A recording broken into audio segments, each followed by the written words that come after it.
I'm Carrie Barnett. I'm the president of the board of Gerber Hart. I want to welcome you all and thank you for coming. And thank Mary Ann Smith, wherever she went, for her lovely hospitality. Yes. She's gone off to be hospitable. We're going to have a little conversation here, and then I'm going to talk to you again, and perhaps the dogs will do tricks. Our guest this evening in this series of talks we're having, what we're calling Nerd Talk, and we know y'all are okay with that, right? Because that's why you're here. And our second nerd on the plate is Jill Austin, and Jill is a curator at the Chicago History Museum. She was one of the curators of the Out in Chicago exhibit, and is involved in all sorts of other really fascinating projects. And I have no idea what she's going to say, but I'm sure it'll be fascinating. It'll be nerdy. It'll be nerdy? I hope. That's what we're shooting for. So the floor is open to Jill and Peaches and Charming. Come here, Peaches. Dr. Exactly, I appreciate that. Well, I hope this is nerdy enough for a lovely July evening. I'm so happy to be here and happy to do all that I can in support of some new wave of Gerber Hart. And so I'm here tonight to talk about archives and really get everyone excited, as excited as I am, about archives. And as Carrie mentioned, I'm a curator at Chicago History Museum.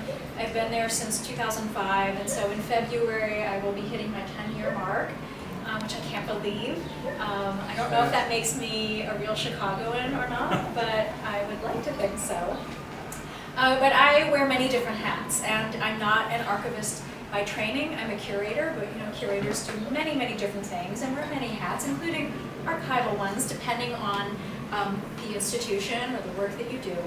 And for me, in my role, I'm fortunate enough to be able to make choices and let documents and the record of activism and activity and lives determine and really influence the work that I do and what I want to show to other people in my role really as an educator.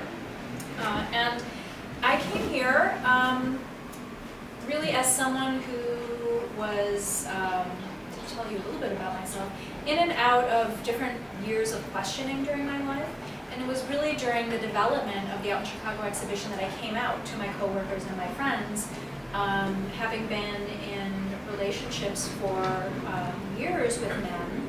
And it wasn't until I started doing, putting in some time, I guess, at IML, and talking to a lot of people. And that was really the first time that CHM had a presence at IML, the year before we launched the exhibition, that I realized that I'm talking to so many different people and asking them frank questions about their lives, their sexualities, their gender, you name it.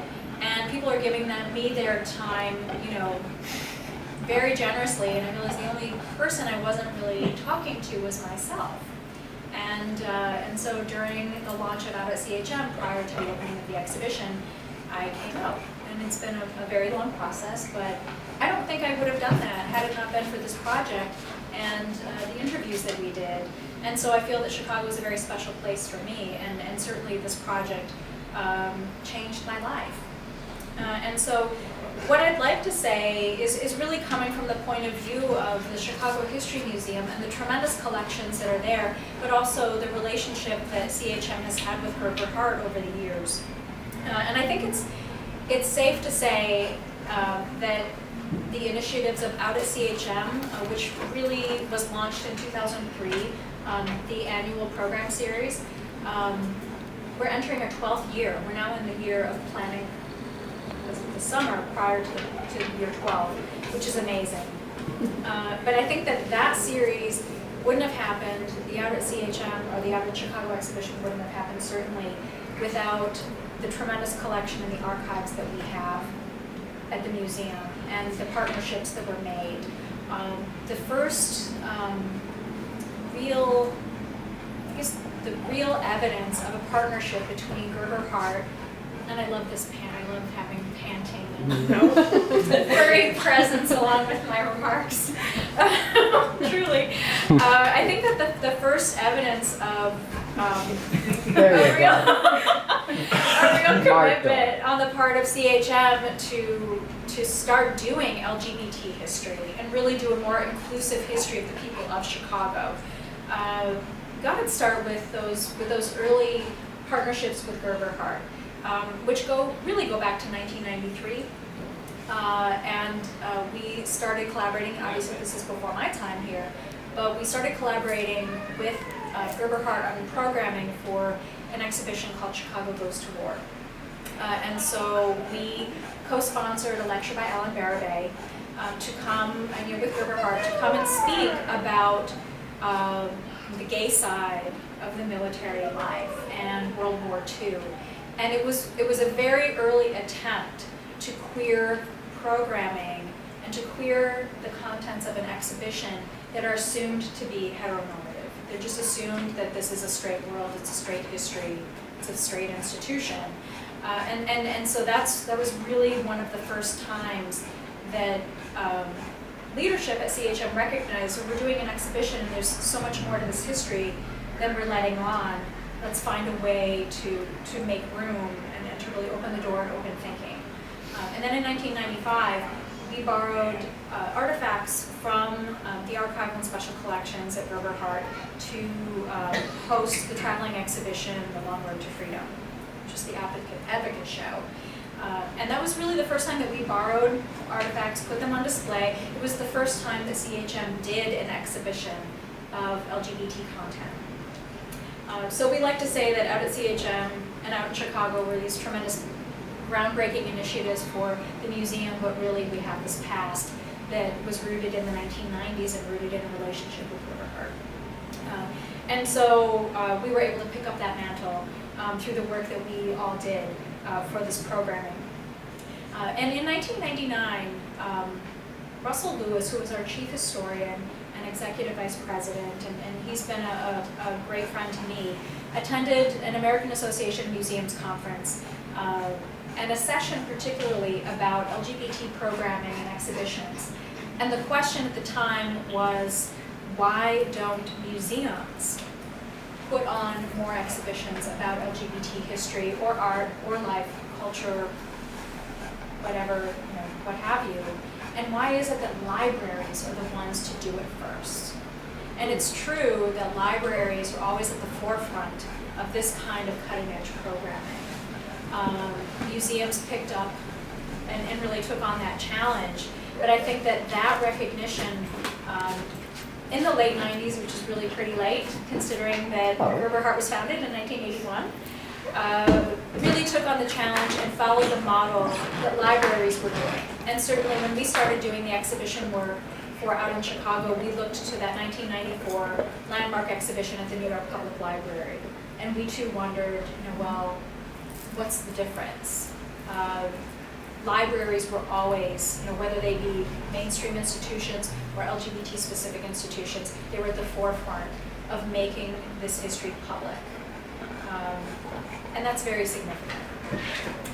I would also like to say, in the spirit of celebrating archives and really recognizing and holding dear the intimate experience of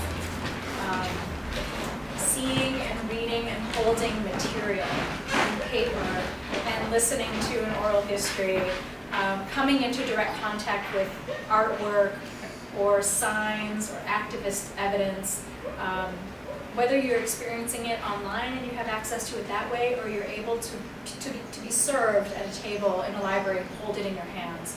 There's nothing like it in the world. And we truly wouldn't have been able to have done these great projects that we have been able to accomplish at CHM if it weren't for the work of Archie Motley and his incredible influence, the relationships that he forged with LGBT communities and people and institutions in this city that predate everything. And we really wouldn't have been able to have interpreted the history, to have curated, to have invited scholars and community activists and partners to come under our roof to explore and further the discourse if it wasn't for him and his vision. And he's someone who has a really multifaceted history. I never knew him personally. He passed away a few years before I arrived at CHM.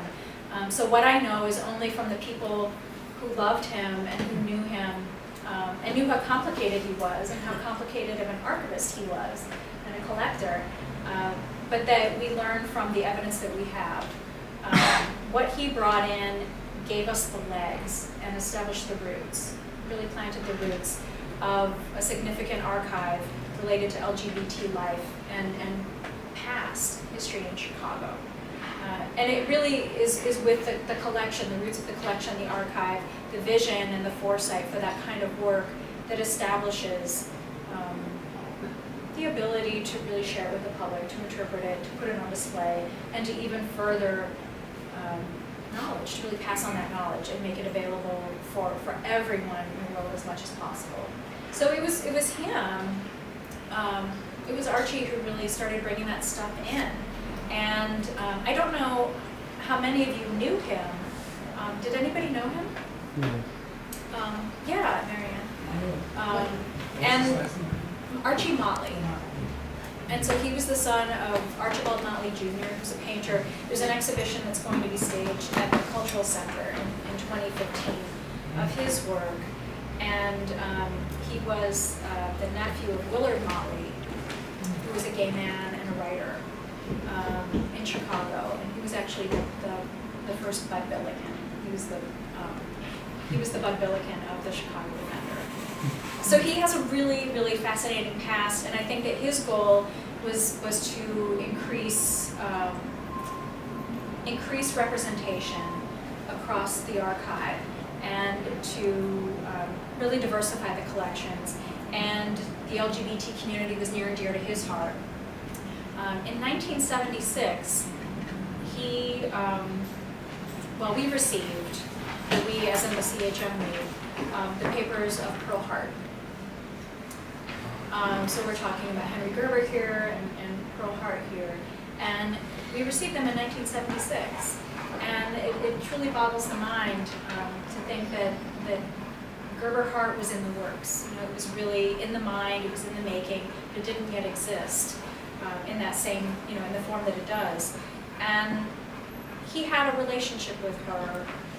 He struck an agreement with her. He was able to cultivate this relationship, and he knew that this was tremendously important history, the work that she did across the board, but that she was an incredible gay activist.